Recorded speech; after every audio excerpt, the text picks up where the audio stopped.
Masechet Yoma. We're at da 54.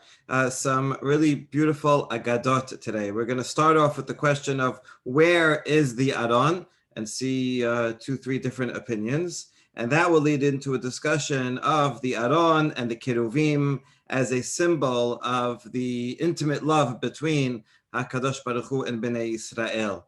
And that will in turn lead into a third discussion about Even HaShetiyah, the foundation stone. Why is it called the foundation stone? But each of these are actually, three sections are very much intertwined with each other. And so we'll see how the whole comes together. So we begin, Misha Nignaz Laketane. In the Mishnah we saw yesterday, it says that when there was no Aron in the Kodesh Kodashim, then the Kohen Gadol would put everything just on the floor where it would have been. But it doesn't say Misha Nignaz Aron, but rather that Nignaz means it was hidden away, but Nital, which means it was taken away. So what does that mean? Tenan, Keman de Amar Aron Gala leBavel. So we see our Mishnah is following the opinion that says the Aron was not hidden somewhere under Harabait, but rather was taken into exile to Babylonia. De Tanya. We're going to have a Braita now that quotes three opinions. Rabbi Eliezer Omer, Aron Gala leBavel, Shneimar, Belitchubat Hashana, Shalach HaMelech Nebuchadnezzar, Ve'vi'ehu Babela, Im Kele, Chemdat Bet Adonai. So this is describing the last king of Israel, King Yehoiachin, and it says that the King Nebuchadnezzar came at the end of the year and took King Yehoiachin to Babel, that's Galut Yehoiachin, together with all of the precious vessels. What's the most precious vessel? It's got to be the Aron. So you see from here, that's a hint, not explicit, but a hint that the Aron was taken to Babel. Second opinion is Rabbi Shimon ben Yochai, Omer, Aron Gadal Babel. He agrees, right? I mean, it's the second person, but he agrees with the same principle that it was taken to Babel, but he has a different proof. Shneimad lo yivater davar amar Adonai elo aseret hadiberot shebo. This is in regard to King Hizkiah, who was a righteous king, but one time he did something wrong. He showed off all of the treasures, a temple and palace treasures, to some foreign dignitaries. That was not a proper thing to do, and said, Midah keneged midah. Hashem said, because you did that, everything here will be taken away. Nothing will be left. So the word davar just means a thing, but the Midrash says davar is a reference to the diberot, the Ten Commandments, which are in the Aron. So this is another hint that it was taken away. Okay, so that's Rabbi Eliezer and Rabbi Shimon ben Yochai. Remember this name because we're going to see a contradictory source about what exactly Rabbi Shimon ben Yochai said. But these two sources say it was taken to Bavel. But this disagrees with Rabbi Yehuda ben Lakish Omer, another Tanah. This is all part of the Baraita. Aron b'mkomo nignaz. No, it was hidden right there, then and there. We saw this opinion already before, that the Nevi'im saw that Bet HaMikdash was going to be destroyed, so eventually, and so they hid it beforehand so that it wouldn't fall into the wrong hands. Shenemar vayera'u rashe habadim min hakadosh al penei hadebir velo yera'u hachutza vayu sham ad hayom hazeh. Now, as you know, that the Aron is still there today from an interesting source. When describing in Melachim, when it's describing the Aron that Shlomo HaMelech first made, it says that the ends of the staves, the poles of the Aron, were seen from the Kodesh, and then it says, and they were not seen from outside. So this is a contradiction. First it says they were seen, then they were not seen. Okay, we're going to get to that in a few minutes. But right now, our point is they are there until today. Vayusham ad hayom hazeh. Now, when is ad hayom hazeh? This is obviously not talking about the day that Shlomo made them, because then they were there. It's talking about, in Peshat, it's talking about whenever this was written, whenever this account of Sefer Melachim was written, it says, okay, they're still there today. But since this is canonized, this is part of Tanakh, and then anytime we're reading it, today, you open this pasuk and you read it, it has to be true. It has to be true for all time. So therefore, if you read it right now, and that means they are there right now for this pasuk to be true. So this is a proof that they are there. Now you can go look, you can take an aerial photo. You'll see that there's no Aron there on top, but this would mean it's buried somewhere under Har HaBayit. So maybe one day we'll get to do some archaeology there and find it, according to the Biuda ben Lakish. Okay, so those are the three different Tanaim in this Baraita, expressing two opinions. Either it was Tenta Bavel or it's still there. Now, regarding this this Baraita, Flika de Ola, this is in contradiction to something that Ola said. Amar Ola, Sha'al Rabbi Matya ben Harash et Rabbi Shimon ben Yochai. Rabbi Shimon ben Yochai. That's the same as the second Tana in the Braita. Beromi, while they were in Rome, Rabbi Shimon bar Yochai was asked this question.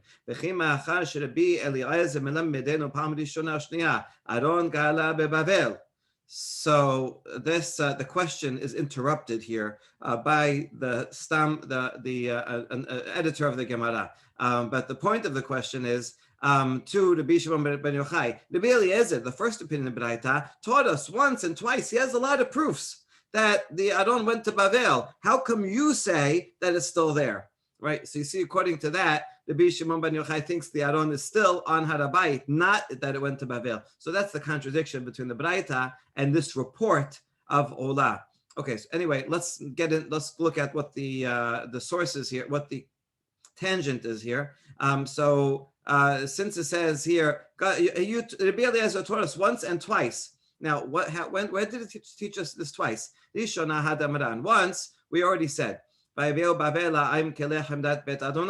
Yehoiachin. What's the second time Rabbi Eliezer? We don't have that in this Baraita. Kol hadara. My kol hadara, hadaraha. In Echa it says, all of its splendor, of Sion's splendor is gone. So what is its splendor referred to? He and Chet, we see are often interchangeable. So you can read hadara as hadara, that which is in the chamber, the inner chamber, the Kodesh Kodashim. So it's a reference to the Aron, which is in the Kodesh Kodashim. And that left Sion. That's the second source, Rabbi Eliezer. So look, Rabbi Eliezer has two sources that went to Bavel. Ata, Ma'ata Omer, Rabbi Shimon bar Yochai. What do you have to respond to this? Because you say it's buried under Harabayit. Amar lo, Rabbi Shimon bar Yochai responded, Shani Omer, Aron bimkomo nignash, Shneimar, ve'arichu habadim. I think it's there because the pasuk regarding the poles of the Aron says the poles were sticking out and they're still there until today. So since it says, Vayu sham ad hayom hazeh, that means they have to be there. So it's clear that Ola had a different version of the opinions because he quotes Rabbi Shimon ben Yochai as saying what we have as Rabbi Yehuda ben Lakish, right? In our Baraita, ben Lakish is the one that says Adar Mazeh. According to Ula, it's Rabbi Shimon ben Yochai that says that. So there's two opposite versions of Rabbi Shimon ben Yochai. Okay. Any case, we leave that as a contradiction between what he says. And now we challenge this statement of Ula. I mean, Ula is really only reporting a conversation and the Shimon ben Yochai's answer. But I guess he's not just reporting he's also a tradent, and so he's responsible for the answer that he is delivering in the Shimon ben Yochai's name. So here's a challenge to it. Where are you learning this from? Because it says it was there until today. So do you think that there's a general rule? If it says until today, that means it has to be forever. I mean, you could read it according to, the simple reading is that it's there until today, meaning until that this book was written. Whoever wrote this book, right, it was still there. It doesn't mean it has to be forever, but you seem to think that it means forever. And well, if so, you have to be consistent. I'm going to show you another place where it says a similar phrase, and you tell me, can this mean that that's still true forever? The Yevusim, right? One of the nations that were there in Canaan before Bnei Israel came. It says that they're still in Jerusalem because Bnei Binyamin is supposed to be in the Nahala Binyamin. It said they did not disinherit them. They did not kick them out, and so the Yebusim and Bnei Binyamin are still in Yerushalayim ad hayom hazeh. They're still living side by side because they weren't totally kicked out. Okay, so now hachinami delo galu. Is this true? Is this true until today? All right, go check. Are there some Yevusim hanging around owning land somewhere in Jerusalem? This is not true. And here we're going to have a slightly lengthy proof that this is not true. Rabbi Yehuda omer 52 shana lo abad ish ביהודה, שנאמר עליה הרים אשא בכי בני על נאות מדבר קינה, כי נסתו מבלי איש עובד ולא שמעו כל מקנה מעוף השמיים ועד בהמה נדדו הלכו. Okay, I mean, the rabbis really could have just looked around and went to Jerusalem and said, any Yevusim here? They wouldn't have found any. But they want a scriptural proof. And so here's one. Pasuk in Yirmiyah says that I'm going to cry on all the mountains, for the mountains, on the mountains, lamentation, because everything is wilderness, everything's been burned, there's no person passing through. That's the key, right? There's nobody here in Jerusalem. So he's taking this literally like 0 people. Not Israelites, not Binyamin, not Yevusim either. And how long was Jerusalem so desolate? It says there was no sound, something from bird, ad behema. Now, ad behema is redundant because you already said in the beginning, beforehand, that there's no pasture, so there's no behema anyway. So we're reading ad behema as a gematria. The gematria of behema is 52. So it means that there was nobody there walking in Jerusalem until the end of 52 years. And so here we learned that there was nobody in Jerusalem in Judea for 52 years. And so this, so that's a proof, one proof, that there was a time at least when there was no Yevusim. So how could you write that there was Yevusim ad hayom hazeh? It's not true that there was Yevusim. And therefore your rule is not a good rule, right? You can't say every time it says ad hayom hazeh means forever. Another proof that Jerusalem was desolate for some period of time. One of the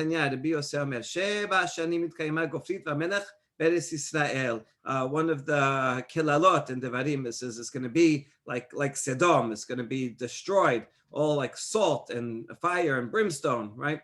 And this happened for 7 years in Israel. How does Rabbi Yosef know that this curse was applied for 7 years? One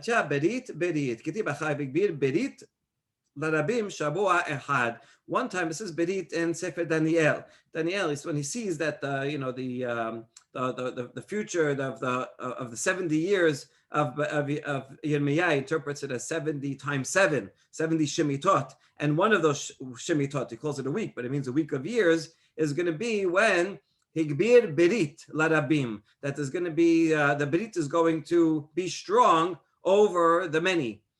So here, berit usually we think of as something good. Here he's interpreting Daniel. You never know when he's saying something, if it means something that's good going to happen, something bad is going to happen. So we're interpreting here as something bad, that the effect of the berit, because they didn't keep the berit, so the punishment of the berit is going to apply for 7 years. And where else does it say that? Berit, hatam, amru ala asher azabu et berit Adonai Elohei abotam. In Sefer Devarim, in the Kalalot, it says because they left the berit. Anyway, the point is that for these 7 years, the land of Judea will be desolate. That means no Israelites. It also means no Yevusim. So once again, we cannot say as a general rule that anytime it says ad hayom hazeh, it means forever, because it's not true.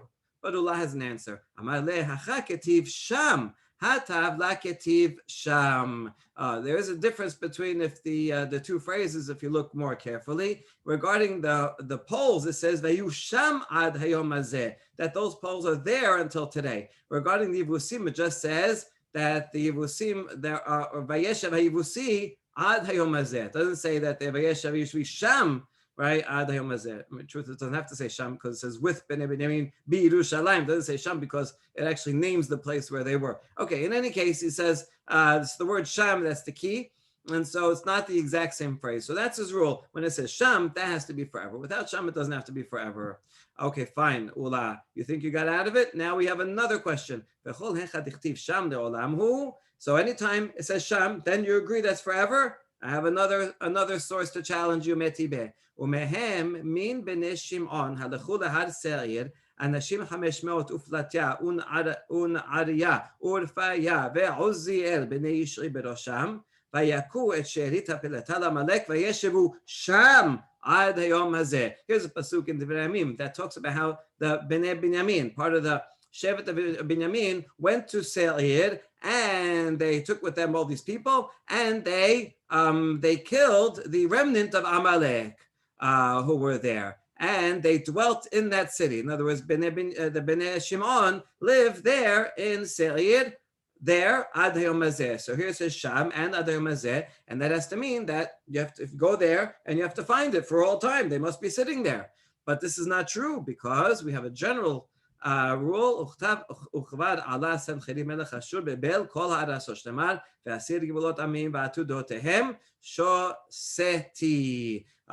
important pasuk in Yeshaya. This is, I removed the bounds of the people, robbed their treasures. This is talking about Sancheriv. Sancheriv had a policy of moving populations around. Right, he would take the people from Kuta and put them into the north of Eretz Yisrael, take people from the north and move them elsewhere. He moved all the populations around, and therefore we have a rule. After Sancheriv came, Bilbelet Kol Alam. He mixed up all the populations, so we don't know where anybody lives anymore. So therefore, you can't go and to look at a particular place. Oh, Seir, anybody there? Right, and you can't say this is Bnei Shimon that lived there. Everybody's all mixed up. Okay. The truth is that Sancheriv and the Assyrians, they really moved like 10%, the top 10% of the population, the most important politicians and powerful people and craftsmen and things like that. But anyway, they moved around some people sufficiently that they lost their identity. And so therefore you can't say anybody's anywhere until today. And we answer when we and conclude with Tiyufta, you're right, it's a good point. And we cannot sustain this rule that Sham ad hayom hazeh means that it's true forever. It's not necessarily true forever. So therefore, this is not a good proof that the Aron is buried underneath the fact that it says Ad Hayom Hazeh regarding the poles. Okay, nevertheless, this opinion is not totally rejected because we have another source for it, not a biblical source, but a tradition about it. Amar Rav Nachman Tana. We have a specific tradition that the Aron was hidden not only under Harabayit, but we know specifically where. It's in the woodshed. Okay, right, somewhere under the woodshed. How do we know this? We saw this in Masechet Shekalim, in the Yerushalmi, for those who studied it. Amar Rav Nachman bar Yitzchak, af anan nami tanena, ma'aseh b'chen echad she'amit asek, v'harishpa mishuna mechaberoteha. We have a story about a certain Kohen. He was working in the woodshed, and he saw that there was one floor tile different from the others. He wanted to go tell his friends, hey, I think there's something hidden under there. He went to tell his friend. He tried to express it, and before he could finish the sentence, he died. And then they knew for sure the Aron is there, but has to be kept secret. So nobody told anybody else or went to try to find it. So you're not allowed to find it. But anyway, the point is that it was sufficiently clear that it is there somewhere under there. So that this is an opinion that the Aron was not taken to Bavel, but is hidden under Harabayit. Now, question: what was he doing in the woodshed in the first place? He was just playing with his axe. He's flipping it around. I don't know, and it dropped and happened to drop there. He says no. There's a more specific reason he was there. Kohanim who were Baalei Mumin, they can't serve in the Bet HaMikdash and do avodah. So instead, they would keep them busy removing the worms from the wood because they didn't want to burn the worms that with the wood on the mizbeach. So not such a fun job, but okay, someone had to do it.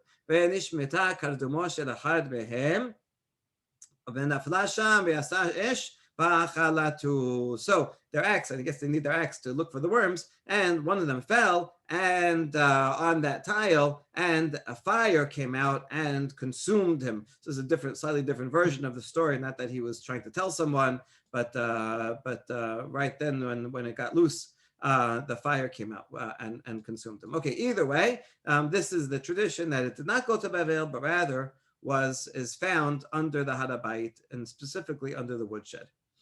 All right, good. So that concludes that discussion. But now that you mentioned that pasuk about the pole sticking out, we're going to return to that, although it's all going to be connected in an intricate way. So Rav Yehuda Ramek, Ketiv vayera ura shehabadim. Well, the beginning of pasuk says that the poles were seen. meaning that you could see them even when you're outside the Kodesh Kodashim, you could see them somehow sticking out from the curtain. Another pasuk says they were not seen outside. Means they were seen, but not fully seen. We have a braita that supports that they were somewhat seen, because the braita says as follows, that they were seen. So what does that mean? That the heads of the ends of the poles were seen? Can it be that they didn't move from their place? In other words, they didn't extend out at all? No, they did extend. They had some length. Okay, could it be the opposite? They were so long that they went right through the curtain and all the way into the Kodesh Kodashim? No, the other pasuk says they weren't seen. So hakesad dohakin uboltin yosin baparochet v'nir'in kishne dade isha. So rather, they were pushing out, protruding outside towards the curtain. In other words, they were pushing up against the curtain and just making a little curve, and they looked like the breasts of two breasts of a woman. Shneimar Serot Hamor Dodili Ben Shaddai Yalin, and we're using this kind of intimate symbolism because of Shira Shirim.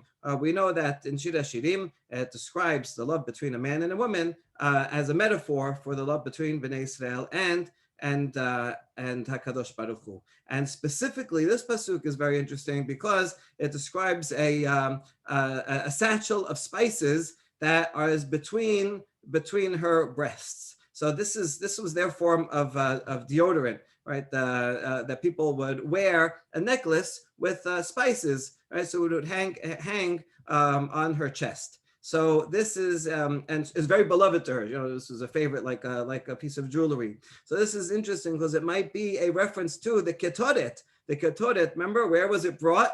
Right between the two poles. So the ketoret, which is spices between the two poles, is precisely a symbol that is similar to this bag of spices that is on this woman's chest. That is represents that which she loves so much, something you love so much, you keep it close to your heart. Okay, so very graphic imagery to bring this point home of the tremendous intimate love between Shekhinah and Bnei Israel.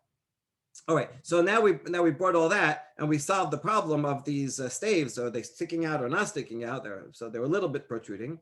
Amarav katina b'shashu Yisrael olin l'regem megalelin lahem et haparochet umarin lahen et hakirubim shahayu me'orim ze bazeh. Amazing thing that when Bnei Israel came for the holiday and lots of people were there, so the Kohanim would roll up the curtain, and so that everybody could see in to the Kodesh Kodashim, and they would see the Kiruvim who were hugging each other. And they explicitly made this comparison, right? That the love between you and the omnipresent is like the love between a man and a woman. Okay, so you're kind of peeling away the curtain and seeing the Kodesh Kodashim is like the most intimate place. It's like a couple's bedroom, and so peeling that away so that people can see and appreciate this great love. It was a time of great intimacy. Okay, so that fits together with the imagery right before. Mativ Rav Chisda. Rav Chisda asks a question. How can you do that? How can you let people see inside? It says regarding the Leviim that when they're gathering together, when they're getting ready to pack up all of the vessels of the Bet HaMikdash, they're not allowed to look at them, right? They have to be respectful, even though they're just packing them up to travel. They shouldn't look at them. So you're not allowed to look at them. That's talking about when you're putting them away and you're not allowed to look at them, all the more so when they're in their place, right? And in the Bet HaMikdash on full display. And now you're going to just remove the curtain and for the whole public to look inside. This is not proper. I mean, the same way that intimacy of a couple is a very beautiful thing, but it's private, right? You don't publicize it, invite everybody to watch. That's completely improper. The So last word of the pasuk is vametu. right, They right, died. exactly. You got to be careful here. This is not, right, totally disrespectful, right? There's a fine line between intimacy and inappropriateness. So Amar Rav Nachman, Masha lechala, כל זמן שהיא בבית אביה שנואה מבעלה, כיוון שבאת לבית חמיה, אינה שנואה מבעלה. So we're taking the metaphor a few steps further. You think of a bride, a new, a fiancé, when she's still in her father's house. They're not married yet. They're engaged. So she's always sinoah. She's not yet open to her husband. But once she gets married and she enters into her in-laws' house, in those days, probably had like a big house or a land field, and she always comes to his family. Once they get married and now they're living together in his house, now she's more comfortable with her husband. She's not so, she doesn't have to be so sinoah private to herself. She can feel free to be intimate with her husband. So that's the mashal. The nimshal is beforehand, when they were in the desert, right? That's this pasuk of the Leviim is talking about traveling in the desert. In the desert, that's like the engagement period between Hashem and Bnei Israel. They weren't yet married, so it has to be very sanua. We can't show it off. But once they come to Israel now and they build the Bet HaMikdash or even maybe the Mishkan, right? That's once you have a permanent place. Now they're married, so now we can be intimate together and we don't have to hide it. And so yes, it's okay, especially on the holiday. We feel great love, and you can open the bedroom door. It is permitted. Okay, amazing. Mativ Rav Hana bar Ketina Maaseh bechon echad she'am mit'aseh. Hold on. Now we're going to bring in the previous story. Remember that Kohen who was working in the woodshed, and by mistake he found where the Adon is, and he died. So exactly, Vametu, right? As you said, Abi, he got the punishment. He wasn't getting anywhere near the Adon, so certainly he wouldn't be able to see it. So, and that's in the Bet HaMikdash, and yet in the Bet HaMikdash you're not allowed to see it. So this contradicts what you just said. That in the Bet HaMikdash, they're married, and now they can be comfortable with each other. Not true, he couldn't be. So Amar le nitkaresha ka'amar nitkaresha chazur l'chibata harishona. Oh, this is a time when they were divorced. In other words, during the first Bet HaMikdash, they were close and they were, right, you can open it up and everybody see, it's fine. But at least at some points during the second Bet HaMikdash, that's when this story happened. Already by then, the Shekhinah left the Bet HaMikdash. It didn't have the same holiness that it had before. And when a woman is divorced, she goes back to her father's house. She goes back to her original, she's sanua again. She's not going to be open and intimate and comfortable with her husband anymore. So at that point, no, you're not allowed to see the Adon. So when everything's good, yes, then you can see it. When you're married, then you can be together, but not otherwise. Okay, good. So that's a beautiful answer. Now, more technical question, but it does relate to this question of first and second Bet HaMikdash. But my askinan, this story that they would roll up the curtain and everybody would see, it's talking about the first Bet HaMikdash. There was no parochet. There was a wall in the first Bet HaMikdash. So what do you mean parochet? El Mikdash Sheni, Keruvim. Second Bet HaMikdash, there was no Adon there. Where they lost it. They didn't have it anymore. So what are they looking at? There's no Keruvim. So we're going to have two answers either way. No Lav Mikdash Yishon, my parochet debabe. Could be the first Bet HaMikdash. It's talking about all the curtains. There were a lot of curtains. There were curtains on the outside gates also. Everybody's all around. They have to see. And even inside, there was a wall, but inside the wall, there was an opening in the wall that had a curtain, right? And you had to have something there. So we have just a quick statement about all the curtains. There were 13 curtains altogether. 7 outer gates to get into the Bet HaMikdash, a courtyard area.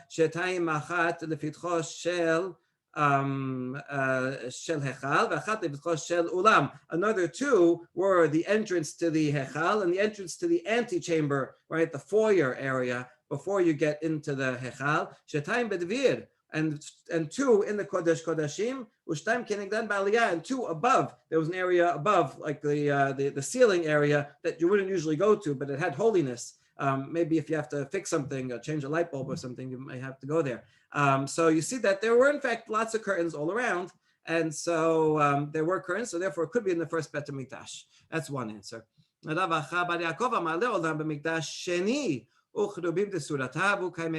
second Bet HaMikdash, although there was no Aron with the kaporet and the kirubim on it, but there were kirubim that were images on the walls, right? The walls were decorated with pictures of kirubim, and those are the ones that, so they pulled off the curtain and they saw those images on the walls that were hugging each other.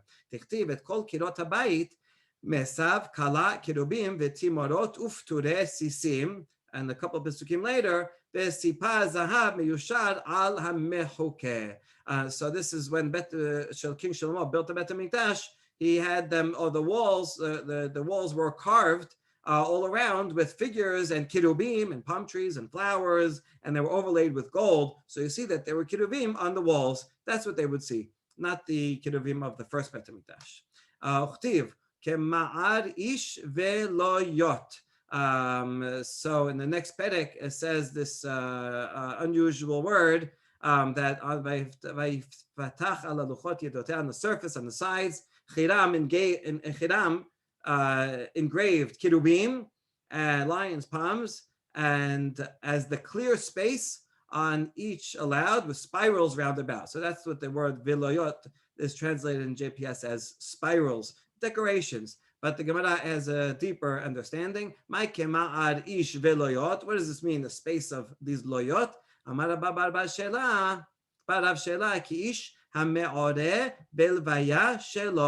It's like a person clinging to his partner, meaning, right, they're hugging, pictures of hugging, being together. So that's what it's talking about. So that's again a reference to the posture of these pictures of kiruvim. So they rolled them up, and even in the second Bet HaMikdash, yes, they could see such a picture.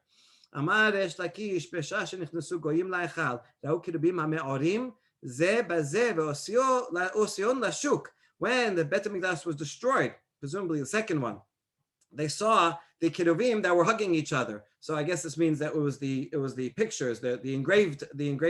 So they took them off the wall and they saw them. They were kind of surprised. What are you doing with these intimate types of graphic art on your walls? And so the non-Jews took them off and they brought him out to the marketplace, and they said, "V'amru Yisrael halalu shebirchatan beracha v'killatan kelala yasku b'divrim halalu." Look at the Jews, that their blessing is a blessing and their curse is a curse. It's like, going back to Abraham, right? Whoever curses you will be cursed. In other words, this is such an important people, the chosen people, right? They have such power and all that. They think they're so great. Look what they have in their inner chambers. Look at these despicable pictures. Miyad hizilum shenemar kol mechabedea hiziluha ki ra'u arvata. So they're taking this pasuk from Echa and they can explain it very literally, word for word, right? They saw arvata, they saw nakedness. In other words, they saw something that they thought was just like pornography, and they made fun of it. They debased it, right? Not understanding that this is a mashal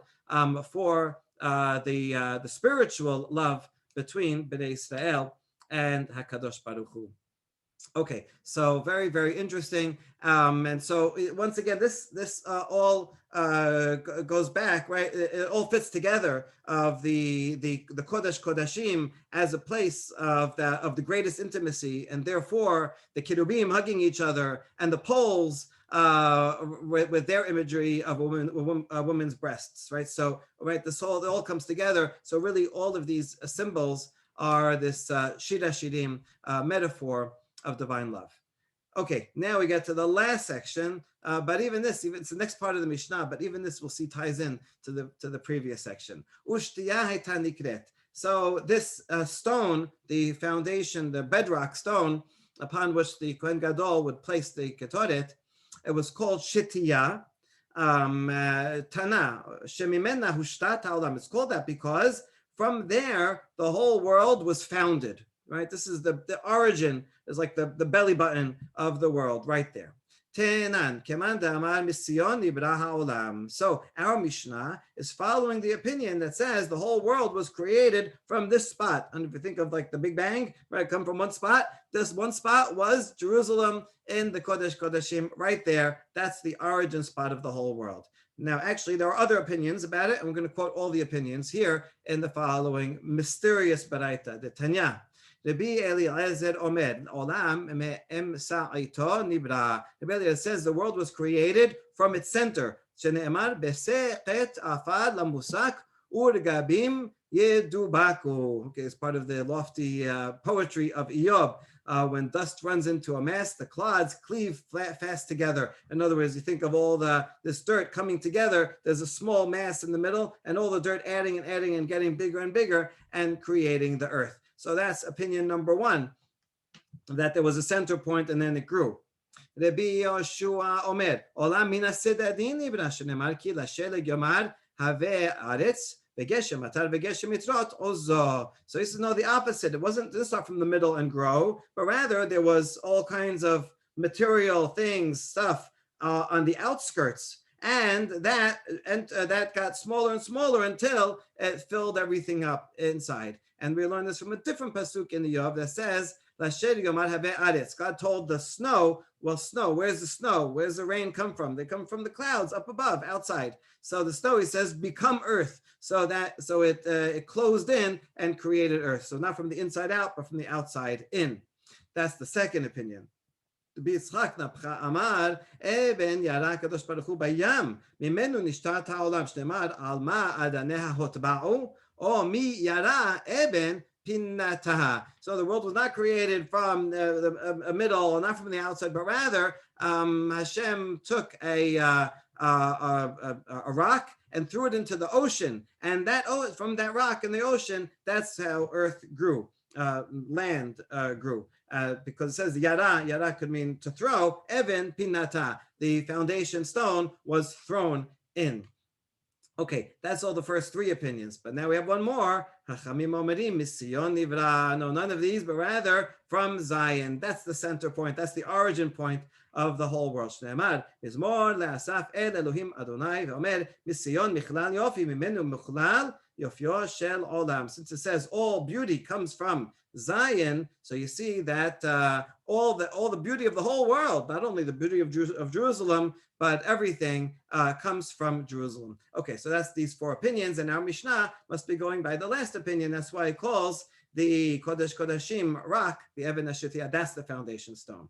Okay, this Baraita is very mysterious, difficult to understand. What is it talking about? I don't think we should take this quite scientifically. Rambam in Moreh Nevuchim, part 2, chapter 26, has a whole chapter about this Baraita. He's not quoting our version, but there's another one from Midrash of Rabbi Eliezer, who's the first opinion cited here.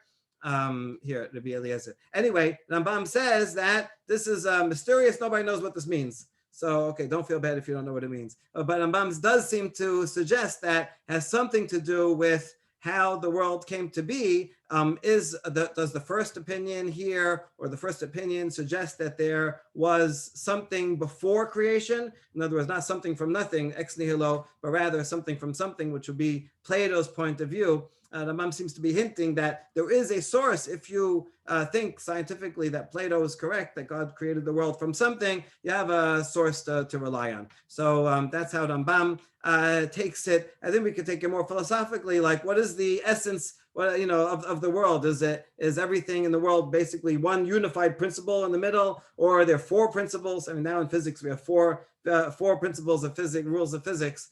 And somehow through that combination, that world comes together, or maybe it comes from something outside the universe. God had to throw something in from outside. And while all these are kind of universalistic, right, that the meaning is across the whole universe, the last one is more particularistic, that the meaning of the world comes specifically from the Torah, from the morals, from the beliefs that we learn from the Torah. So it's a more spiritual idea. Okay, just some suggestions about what this means. And finally, we end Tanya Rabbi Eliezer HaGadol Omer.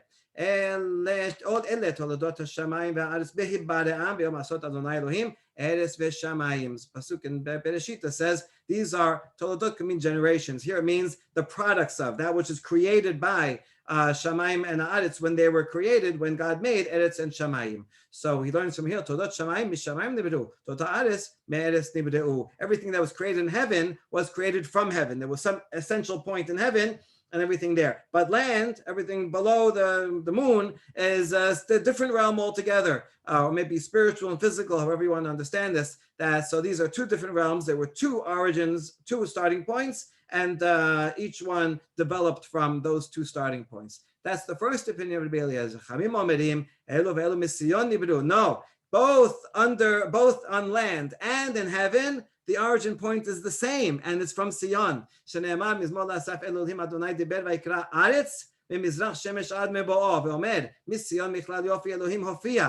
the first pasuk because it says it's talking about God, calling to the earth and bringing everything to existence. And it says everything comes, all of its beauty comes from Sion.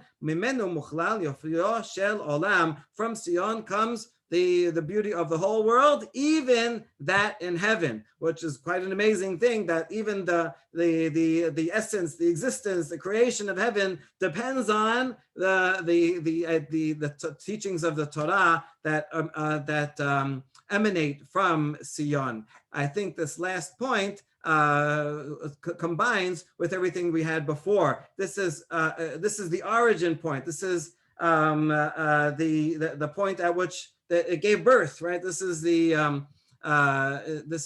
point of kind of procreation of the whole world, is from this place of intimacy. So, right, makes sense. You think of it as the